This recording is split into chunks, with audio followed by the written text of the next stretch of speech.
I'm Dr. Jeff Kieliszewski. Welcome to my YouTube channel on forensic psychology. Usually on these videos, I tend to go sort of heavy on the research behind a forensic psychology topic, then bring in my anecdotal stories based on my experiences as working as a forensic psychologist. Today, I'm going to focus on the anecdotal, and I'm going to talk about my experiences in developing an understanding of what you would call a criminal lifestyle. And can people change from criminal lifestyle? The idea of a criminal lifestyle is something that fascinated me when I started working in a prison while I was in graduate school. Then obviously I began to understand this topic more when I worked 7 years as a prison psychologist.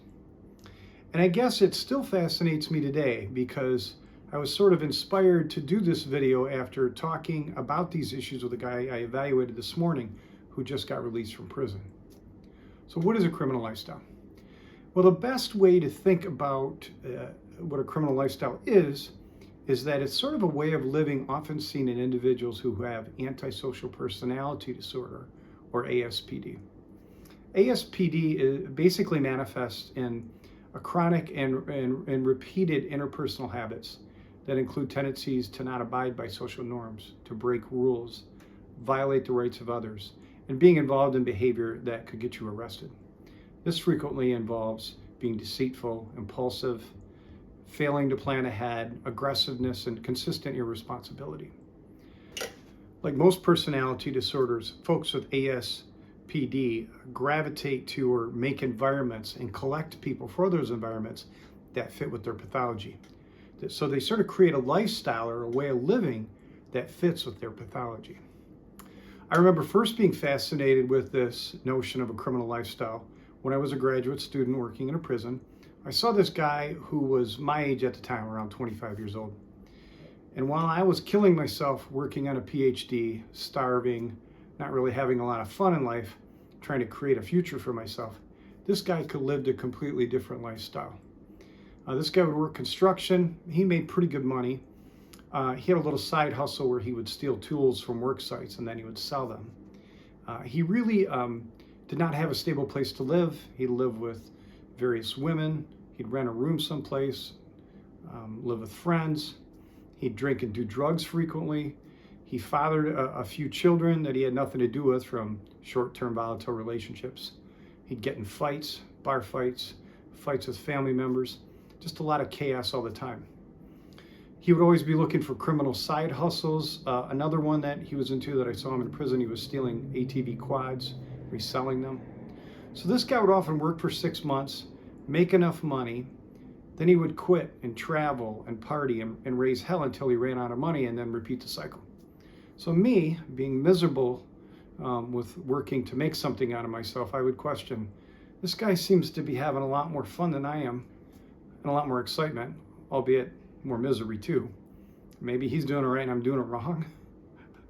So I was fascinated with it. But this kind of lifestyle is not conducive to stability, which is something that most people seem to want in life. And the repeated arrests, the violence, the ripping people off, getting ripped off, this really leads to despair and anguish and regret later in life. So the guy that I saw today, he's in his mid-30s. He's lived this criminal lifestyle that I described above. Now he said he is ready to make a change in his life so that he can be the parent to his 2 small children who are in foster care. So he's working with the social service agency to get the children placed with him since he was just released from prison. Can he do it? How can he do it?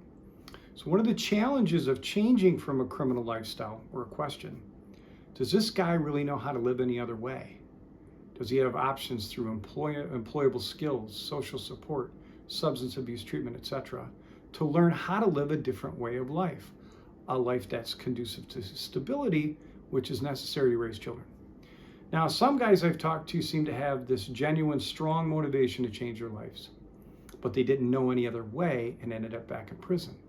Another thing, the criminal lifestyle, given all its instability, pain, and loss that it often produces, it also has a lot of excitement and fun. Living the, quote, straight life, end quote, the way the inmates used to call it in our treatments, is pretty boring, and you have to deal with a lot of crap. rather than just bailing on your responsibilities or get high. Now, I have seen this dilemma turn out all different types of ways for people. I've seen people pull it off. I've seen people end up back in prison. I've seen people end up dead. I've seen people say, well, I was doing really well, but, or then. So one thing I talked to this guy about this morning was, what did he learn in prison, some of these self-help groups, about dysfunctional thinking patterns and associated subtle behaviors that people often have when they live a criminal lifestyle? Does he recognize any of these in himself? Simply lying about small things rather than taking responsibility is one example of this dysfunctional thinking pattern or behavior that could move this person back into a criminal lifestyle. Doing drugs, even if you're going to do it one time or in small amounts. That's another mistake I find people make. Associating with people or family that are involved in a criminal lifestyle increases your risk. Trying to take shortcuts, often illegal, rather than putting in time or work towards a goal is another thinking error frequently seen in the criminal mentality.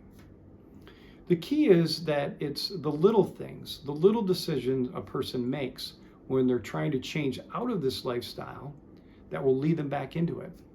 Stealing that tool on the job site, hooking up with a new girl when you have somebody at home, getting high at lunch with coworkers. It's seemingly these small decisions that lead people back into this dysfunctional criminal lifestyle. And then they say, I was really motivated, but. So will this guy pull it off? Only time will tell. If you have an interest in forensic psychology, subscribe here. Pass this link along to others who have similar interests. You can also find me on social media. I'm on TikTok, Facebook, Instagram, and X. Everything is under Dr. Jeff Kieliszewski, forensic psychologist. Thanks.